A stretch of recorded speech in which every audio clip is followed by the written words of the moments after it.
ጤና ይስጥልን እንደምንቆያችሁ ክቡራን ተመልካቾች ከአሜኮ አዲስ አበባ ስቱዲዮ የሰዓቱን ዜናዎች ይዘን ቀርበናል። ዮሐና መኮንን የዕለቱን ዜናዎች እየመራው ከመላው ስቱዲዮና የስርጭት ባለሙያዎች ጋር ከእናንተ ጋር ቆይታ አደርጋለሁ። ቆይታችሁን ከኛ ጋር አድርጉ። ጉባኤው የዘመናት ስብራቶቻችንን በራስ አቅምና በሰለጠነ ውይይት መፈወስ እንደሚቻል በተግባር ያሳየ መሆኑን ተመካካሪዎች ገለጹ።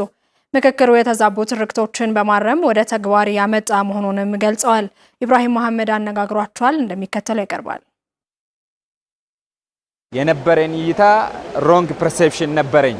አሁን ላይ በዚህ ምክክር ቆይታ የአንድ ወርና ከምናምን በቆየውበት ኢትዮጵያ ምን አይነት መልክ አላት፣ ኢትዮጵያ ማለት ምን ማለት ነው የሚለውን ነገር በትክክል የተረዳውበትና ጫፍ ለጫፍ ቆሞ የነበሩ ሀሳቦች ወደ መሀል እየመጡ መነጋገር መቻላችን ቀጣይ ኢትዮጵያ ይዘን የመጣነው ታሪክ በጠመንጃ የማሰብ ሁኔታችን የሚያበቃበት ነው ብዬ አምናለሁ። ሀገራችን ስለሆነ ነው እየተሳተፈን ያለ ነው፣ የጋራ እያደረግን ያለ ነው፣ ስለሚመለከተን ሀገር ስላለች ኢትዮጵያ ደግሞ ትግራይን ሳጨምር ትግራይም ኢትዮጵያ ሳጨምር ሙሉ መሆን ስለማይቻል አጠቃላይ ሳይው ደግሞ እንደ ሀገርን የሚያስቀጥል የኛን መረጋጋትና መቀራረብ ወሳኝ ሆኖ አግኝቼዋለሁ። 10 ላይ የቆየንበት 50 ላይ የቆየንበት እንደገና የስልታዊ ቡድን 250 500 ላይ የሥራ ቡድን ላይ የሚመጣው አካሄድ በሙሉ በእውነት እነዛን እያያዘ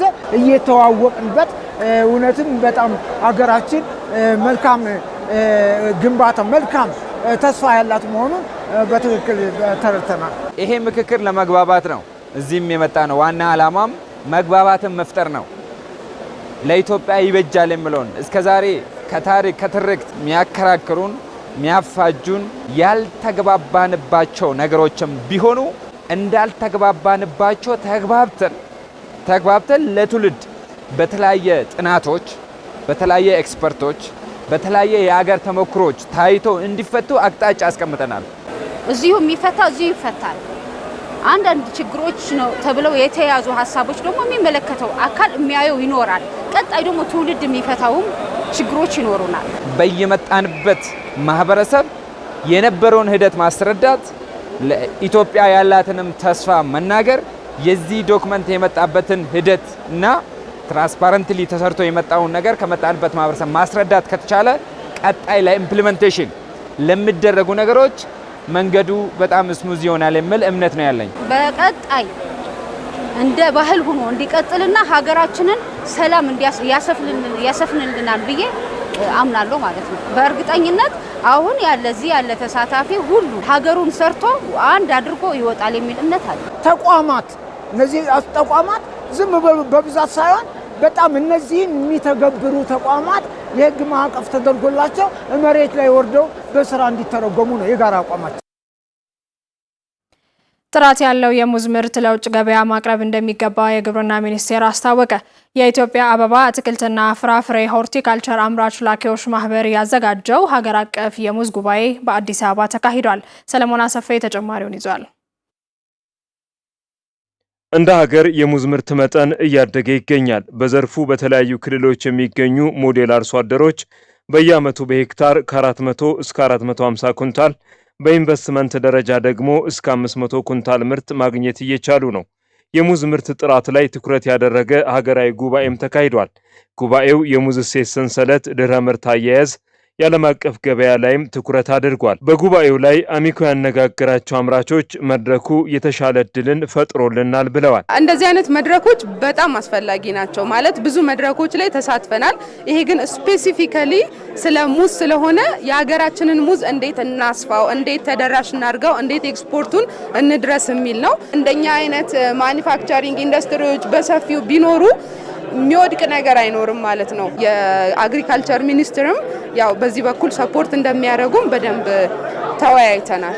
ለኛ መድረኩ በጣም እጅግ አንደኛ ሙዝ በቅሎ ኤክስፖርት መደረግ ብቻ ሳይሆን በሀገራችን ላይም የተለያዩ ነገሮችን በማድረግ ወደ ተለያዩ የምግብ አይነቶችን መለወጥ እንደሚቻል ብዙዎቹ አይተውልናል። ያን ደግሞ በጣም ብዙዎቹ አደፋፍረውናል። አሁን እኛ ለምሳሌ የደረቀ ፍሌክስ ወይም ደግሞ ሮል ወይም ደግሞ ፓውደር መግዛት ቢፈልግ ምን ያህል ነው አቅማቸው የሚለውን ነገር ኢሜንስ የሆነ የባናና የሙዝ አቅም እንዳለን በሀገራችን ላይ እሱንም አውቀናል። ስለዚህ የገበያ ትስስርም ፈጥሮልናል። የግብርና ሚኒስቴር የራሱ ዲፓርትመንት ኖሮት ኮንፋርሚንግ ላይ እየሰራ እንደሚገኝ ገልጾልናል እና እኛም አሁን በቀጣይ የራሳችን የተለያዩ ቦታዎች ላይ መሬቶች አሉ። በኮንፋርሚንግም ራሳችንም አሴ ፋርመር ደግሞ ገብተን የተለያዩ ስራዎችን በባናና ብቻ አይደለም በሌሎች ፍሩቶች ላይ በደንብ እንደምንሰራ ያንን እንትን ብለናል፣ እንደ ግብአት ወስደነዋል። የኢትዮጵያ አበባ አትክልትና ፍራፍሬ አምራች ላኪዎች ማህበር ፕሬዝዳንት ቴዎድሮስ ዘውዴ በኢትዮጵያ የሙዝ ምርት ሂደት የተሻለ ደረጃ ላይ ይገኛል ብለዋል። በኢትዮጵያ የሙዝ ምርት ሂደት የተሻለ ደረጃ ላይ ይገኛል። በተለይም በየጊዜው በሙዝ እሴት ሰንሰለት በቅድመ ስራና ድህረ ምርት አያያዝ በዓለም አቀፍ ገበያዎች ላይ በየዕለቱ የተለያዩ ስራዎች በመሰራታቸው ባለፉት ጊዜያት የተሻለ ውጤት ተመዝግቧል። በተለይ ከግብርና ሚኒስቴር ከተለያዩ ዓለም አቀፍ ተቋማት ጋር በጋራ በመስራት የሙዝ አምራቹም ከምርቱ በይበልጥ ተጠቃሚ የሚሆንበትን አሰራር በመዘርጋትና የውጭ ምንዛሪና ሌሎች ዘርፈ ብዙ ጥቅሞችን ማሳደግ በሚቻልባቸው መንገዶች ላይ ስራዎች እየተሰሩ ነው። በኢትዮጵያ አትክልትና ፍራፍሬ በማምረት እየተሰራ ያለው ስራ ውጤት እያስመዘገበ መሆኑን የገለጹት በግብርና ሚኒስቴር የግብርና ኢንቨስትመንትና የግብአት ዘርፍ ሚኒስትር ዴኤታ ዶክተር ሶፊያ ካሳ ናቸው። በጣም ብዙ ባለሀብቶች፣ ብዙ የግሉ ሴክተር ግብርናው ላይ እንድትገቡ እንፈልጋለን። ስትገቡ ዝም ብላችሁ እንድትገቡ ሳይሆን እኛም ከመንግስት በኩል መደገፍ ባለብን ልክ እየደገፍን ብዙ ባለሀብቶች ግብርናው ላይ እንድትገቡ እንፈልጋለን። እናንተ ስትሰሩ በዙሪያ ያለው አነስተኛ ይዞታ ያለው አርሶ አደር የተሻለ ገቢ ማግኘት እንዲችል፣ የቴክኖሎጂ ሽግግር እንዲችል በጋራም እየመከርን የኢትዮጵያን ግብርና ለማሻገር ትልቅ እድል ስለሚፈጥር ስንገናኝ እንደው ይህ ችግር አለ ብለን ብቻ ክሪቲሳይዝ እንድናደርግ ሳይሆን ለዚህ ችግር እነዚህ መፍትሄዎች በጋራ ብንሰራ የተሻለ ግብርና የተሻለች ኢትዮጵያ መገንባት እንችላለን የሚለውን በጋራ እንድንመክር በእኛ በኩል በምንችለው ልክ እንደግፋለን። በቃል ሳይሆን በተግባርም ስለምናሳይ ማለት ነው። አመሰግናለሁ። ሙዝ በኢትዮጵያ በሰፊው በመስኖና በዝናብ እርሻ እየለማ እንደሚገኝም በመድረኩ ተመላክቷል። አማራ ክልል ያለውን የቱሪዝም ጸጋ በተለይም እሴቶችን የማስተዋወቅ እንቅስቃሴን ለማሳደግ እንደሚሰራ የክልሉ ባህል ቱሪዝምና ስፖርት ቢሮ አስታወቀ። በዘርፉ የሚስተዋሉ ችግሮችን በቴክኖሎጂ ታግዞ ለመቅረፍ ተግባራት እየተከናወኑ እንደሆነም ቢሮው ገልጿል። ሰላማዊት ነጋ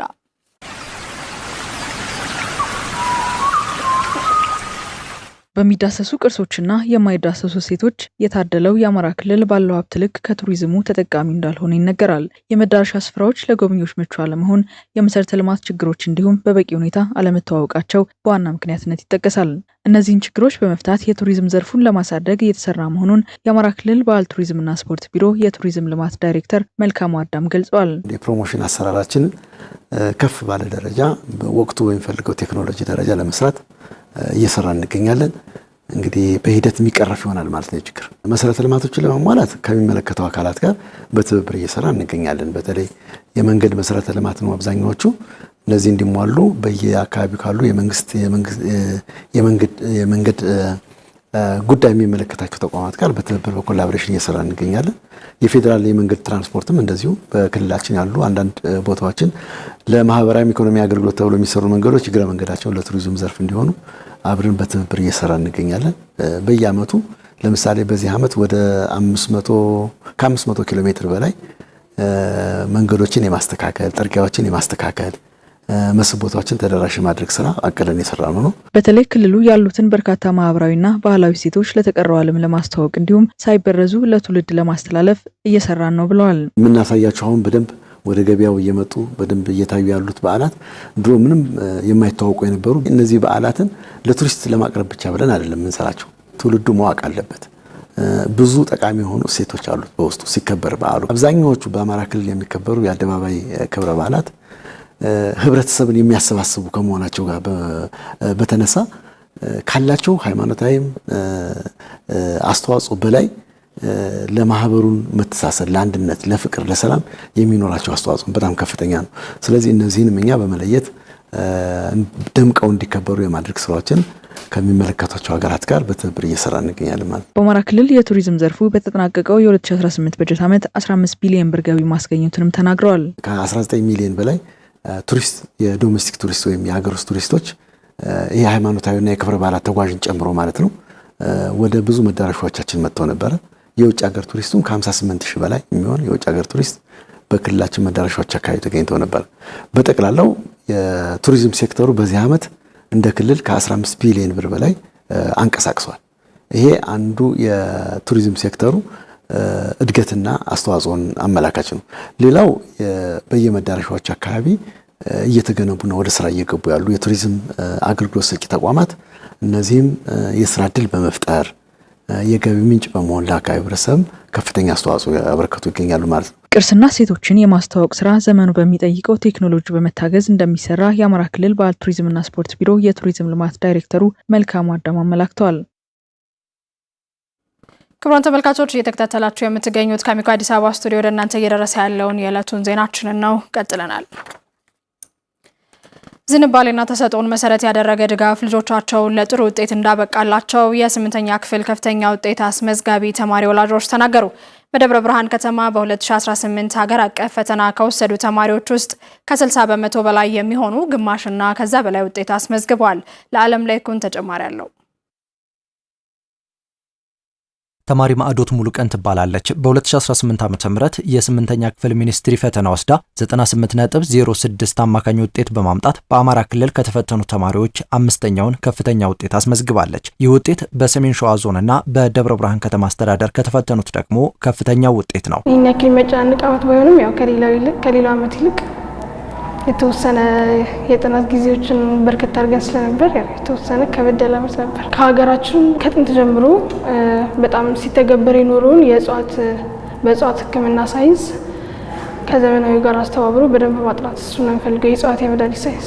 በዞኑና በከተማ አስተዳደሩ 97.64 ውጤት በማምጣት ሁለተኛውን ከፍተኛ ውጤት ያስመዘገበችው ተማሪ ሜሮን ስለሺ ከትምህርቷ ባለፈ የስዕልና የግጥም ተሰጥኦዎች አሏት። እኔና ሜሮን ስዕላችንን ጀምረናል። በየመካከሉ ወሬያችንን እንቀጥላለን። በጣም ለመዘጋጀትም ነበረ መስከረም ወደ ትምህርት ቤት ስንገባ። ከዛም የተነሳ ነው ይህ ውጤት የመጣው። ሙሉ በቃ አመቱ በዝግጅት ነው ያለቀው። እቅዴ ወደ 100 ነበር ያደረኩት። ያው ለ100 ስትሰራ ቅርብ ውጤት ነው የምታመጣው። ታዲያ ተማሪ ሜሮንም ለጥናት ልዩ ጊዜ በመስጠቷ ይህ ውጤት እንደተመዘገበ ትገልጻለች። የተማሪ ማዕዶትና ሜሮን ወላጆች በጥናትና በስነ ልቦና ድጋፋቸው የተለያየ መንገድ ቢከተሉም ውጤቱ ግን ተመሳሳይ ሆኗል። ክፍል ውስጥ የሚሰጣትን ነገር የመከታተል ተሰጥኦ አላት በተፈጥሮዋ ማለት ነው እና ከዛም ከተከታተለች በኋላ ደግሞ ከቤት ከመጣች በኋላም ለማገናዘብ የምታደርገው ለመያዝ የምታደርገው የራሷ የሆነ ጥረት አላት። ትሞክራለች። መጨረሻ ላይ ተሳስተሻል ማለላትም ጥሩ ነው፣ ግን በዚህ መልኩ ደግሞ ቢሰራ የተሻለ ይሆናል፣ ትክክል ይሆናል ብዬ አሳያታለሁ። ስህተትንሽ ብያት አላቅም። ጎበዝ ነው ማለት ትችያለሽ የሚለውን ውስጧ እንዲቀበል ለማድረግ ሞክሬያለሁ እንደ አባት።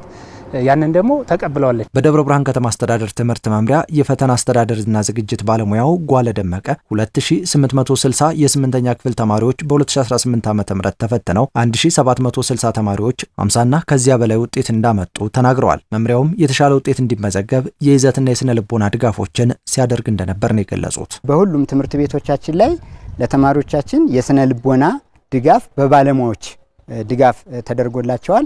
ከዛ ባሻገር የማጠናከሪያና የቱቶሪያል ትምህርት ሲሰጥ ቆይቷል። እስከ 5 ጊዜ ድረስ ሞዴል ፈተናዎችን ሰጥተዋል። እንደ መምሪያም አንድ ጊዜ ሞዴል ፈተና አዘጋጅተን ሰጥተናል ማለት ነው። በባለፈው የትምህርት ዘመን በከተማ አስተዳደሩ 45 ትምህርት ቤቶች የ8ኛ ክፍል ተማሪዎችን አስፈትነዋል። የቡልጋ ከተማ አስተዳደር የተለያዩ አጋር አካላትን በማስተባበር በዝቅተኛ የኑሮ ደረጃ ላይ ለሚገኙ የህብረተሰብ ክፍሎች ድጋፍ ማድረጉን አስታወቀ። ድጋፍ የተደረገላቸው ወገኖችም በችግራቸው ወቅት የተደረገላቸው እርዳታ በእጅጉ እንዳገዛቸው ገልጸዋል። ስንታየው ኃይሉ የበጎ ፍቃድ አገልግሎት በርካታ ወጣቶችና የበጎ ፍቃድ ስራ ወዳጆች የሚሳተፉበት ነው። የአረጋውያንን ቤት ከማደስ ጀምሮ ደም ልገሳና የአካባቢ ጥበቃ ስራዎች ይከወኑበታል። በቡልጋ ከተማ አስተዳደር በበጎ ፈቃደኛ ወገኖች ድጋፍ የተደረገላቸው የማህበረሰብ ክፍሎችም በችግራቸው ሰዓት ድጋፉ መደረጉ ኑሯቸውን እንዳቀለለላቸው ተናግረዋል። አሁን ላይ የተደገፍነው ድጋፍ በጣም ቆንጆ ነው። ዘይት አለ፣ ሁሉ ነገር እንትን አለ፣ ጤፍ አለ፣ በርበሬም አለ፣ መኮረኒ አለ፣ ፋስታ አለ፣ ሁሉም ነገር አለ። ከእህሎች ዘሮች ምንም የቀረ ያለ አይመስለኝም። በጣም ነው ደስ የሚል ነው። በጣም ደስ የሚል ነው። በጣም አመሰግናለሁ። እግዚአብሔር ይስጥልኝ። አዎ በዛ እንትን ባውልኝ ሰዓት ብሩ እየቆጠብኩ ነው። በዛ በምገዛበት ማለት ነው። ለልጆቼ ሁሉ ነገር እንዳሟላ ያደርቶኛል። የተለያዩ አጋር አካላትን በማስተባበር በዝቅተኛ የኑሮ ደረጃ ላይ የሚገኙ የማህበረሰብ ክፍሎችን ተጠቃሚ የሚያደርጉ ስራዎች መሰራታቸውን የቡልጋ ከተማ አስተዳደር ሴቶች ወጣቶችና ማህበራዊ ጉዳይ ጽህፈት ቤት ኃላፊ ፍቅር አዲስ ገበየው ተናግረዋል። ባለሀብቶች በማስተባበር ከ1000 ደርሰን በላይ ለግል ትምህርት ቤቶችና በመንግስት ውስጥ ለሚማሩ ተማሪዎች እያሰባሰብን ያለ ነው። እጃችን ላይ እየደረሱ አሉ። ፕሮሰስ ላይ ደግሞ ያሉ የትምህርት ቁሳቁሶች አሉ ማለት ነው። ተማሪዎች ገብተው በክረምት የማጠናከሪያ ትምህርት እንዲወስዱ ከልዩ ልዩ በጎ ፈቃደኛ ግለሰቦች ጋር የተግባባንበት ሁኔታና ስራውም እየተሰራ ያለበት ሁኔታ ነው ያለው። ከዚህ በፊት በከተማዋ ያልነበረ የሁለተኛ ደረጃ ትምህርት ቤት በበጎ ፈቃደኞች መሰራቱን ያነሱት የከተማ አስተዳደሩ ተቀዳሚ ምክትል ከንቲባ ውድነህ አየለ በዚህም የአካባቢውን ማህበረሰብ ተጠቃሚ ከማድረግ ባለፈ የመንግስትን ሀብት ማዳን የተቻለ መሆኑንም ገልጸዋል። አሁን ሃይ ስኩል በማስተባበር አስጀምረናል። በሚቀጥለው ቡልጋ አሁን የሃይ ስኩል ትምህርት ቤት ተጠቃሚ አይደለም። በአሁኑ ግን 9ኛ ክፍል የሚጀምርበት ደረጃ ላይ ደርሷል። ይሄም ከመንግስት በጀት ውጪ የተሰራ ስራ ነው። እንግዲህ ይሄ ሁሉንም ማህበረሰብ አቅም ያለውንም የሌለውንም ልጆች ሃይ ስኩል በትራንስፖርት ተመላልሰው የቤት ኪራይ አውጥተው በተለይ ማስተማር ለሚከብዳቸው ትልቅ እፎይታ፣ ትልቅ ተሳትፎ ነው። ተማሪዎቹ በዚሁ ይማራሉ። ቁሳቁስኛ እናሟላለን። ከማህበረሰቡ ድጋፍ እንዲህ አይነት ማህበረሰባዊ ድጋፍ ላይ ጠንክረን እየሰራን ነው።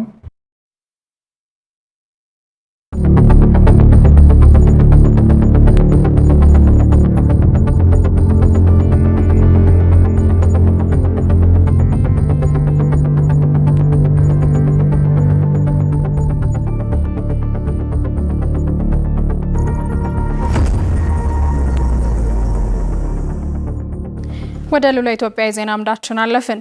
የአፍሪካ ሀገራት ለወጣቶቻቸው ልዩ ትኩረት ሰጥተው ሊሰሩ እንደሚገባ በተባበሩት መንግስታት ድርጅት የሰብአዊ ጉዳዮች አስተባባሪ ተናገሩ። ሀገራት የወጣቶችን ፍላጎት መሰረት አድርገው ቢሰሩ ሀገራቸውን ከማሳደግ በተጨማሪ ለወጣቶች የበለጠ ትኩረት እንዲሰጡ ያስችላቸዋል ብለዋል። ተመስገን ዳረጎት በዝርዝር ተመልክቶታል። በተባበሩት መንግስታት ድርጅት የኢትዮጵያ የሰብአዊ ጉዳዮች አስተባባሪው ዶክተር ኦዞኒያ ኦጆሎ የአፍሪካ የወጣቶች ቁጥር በእጅጉ እያሻቀበ መሆኑን ያብራራሉ። እድሜያቸው ከ30 ዓመት በታች የሆኑ የወጣቶች ቁጥር ከሀገራት ህዝብ ከ65 ከ70 በመቶ የሚደርስ መሆኑን ነው የሚያነሱት። እንዲሁም በአንዳንድ ሀገራት ቁጥሩ ከ70 በመቶ በላይም ነው። ሀገራትም ለወጣቶች ልዩ ትኩረት ሰጥተው ሊሰሩ እንደሚገባ ነው የሚያሳስቡት። የአፍሪካ ሀገራት ምርጫ የላቸውም። የወጣቱ ቁጥር መልእክት አለው። የበርካታ የአፍሪካ ሀገራት እድሜያቸው ከ35 ዓመት በታች የሆኑ ወጣቶች ቁጥር ከ65 እስከ 70 በመቶ ይደርሳል። እነዚህ ወጣቶች መንግስት ትኩረት እንዲሰጣቸው ይፈልጋሉ። በሆነ ጉዳይ የሆነ ነገር ማበርከት ይሻሉ። እነዚህን ወጣቶች በተለያዩ ጉዳዮች በንቃት ካላሳተፍ ከቤት እስከ መቼ ታስቀምጣቸዋለህ? በኢትዮጵያ ወጣቶችን በተለያዩ ዘርፎች ለማካተት የሚደረገው ጥረት ለሌሎች የአፍሪካ ሀገራት ምሳሌ ነው ይላሉ። ኢትዮጵያ የምትከተለው ትክክለኛው መንገድ ነው። ሌሎች የአፍሪካ ሀገራት እንዲከተሉት የምትፈልገውም ይህንኑ መንገድ ነው። ይህንን ተሞክሮ ለሌሎች ማስፋት እንፈልጋለን። ለወጣቶች ፍላጎታቸውንና ችሎታቸውን ለማሟላት የምንሰጠው ትኩረት አስፈላጊ ነው። ይህ የተለወጠ ማህበረሰብ ለመፍጠር እጅግ ይጠቅማል።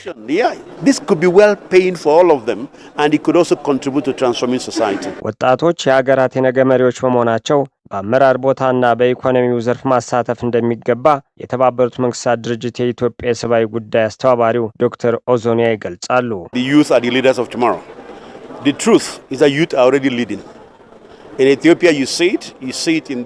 ወጣቶች የነገ መሪዎች ናቸው። በኢትዮጵያ ወጣቶችን በስራ አስፈጻሚ በተወካዮች ታያቸዋለህ። በፈጠራ ስራ በርካታ ወጣቶችን እያየን ነው።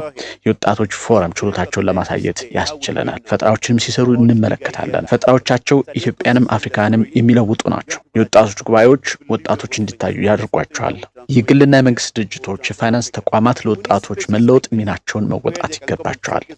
የልማት ኃይሎች ኢትዮጵያ እንድትለወጥ ከፈለጉ ወጣቶች ላይ ሊሰሩ ግድ ነው። Government institutions, angel capital, financial institutions, those who want to make change happen, but most importantly also for development actors who want to support Ethiopia's socio-economic transformation. አፍሪካ የወጣቶች ቁጥር በእጅጉ እየጨመረበት ያለ አህጉር ነው። ወጣቱን በአግባቡ መጠቀም ለአህጉሩ እድገት የላቀ ሚና እንዳለው ይታመናል። ነገር ግን የፖለቲካ መረጋጋት ካልመጣ ወጣቱን ላልተገባ ዓላማ ሊውል ይችላል። ይህም በአህጉሩ ሰላምና መረጋጋት ላይ ተጽዕኖ ሊኖረው እንደሚችልም ተገልጿል። ክቡራን ተመልካቾች ከአሚኮ አዲስ አበባ ስቱዲዮ ወደ እናንተ ሲደርሱ የቆዩ የዕለቱ ዜናዎቻችን በዚህ መልኩ ተጠናቀዋል። አብራችሁን ቆይታችሁ ስለተከታተላችሁን ከልብ እናመሰግናለን። ጤና ይስጥልን።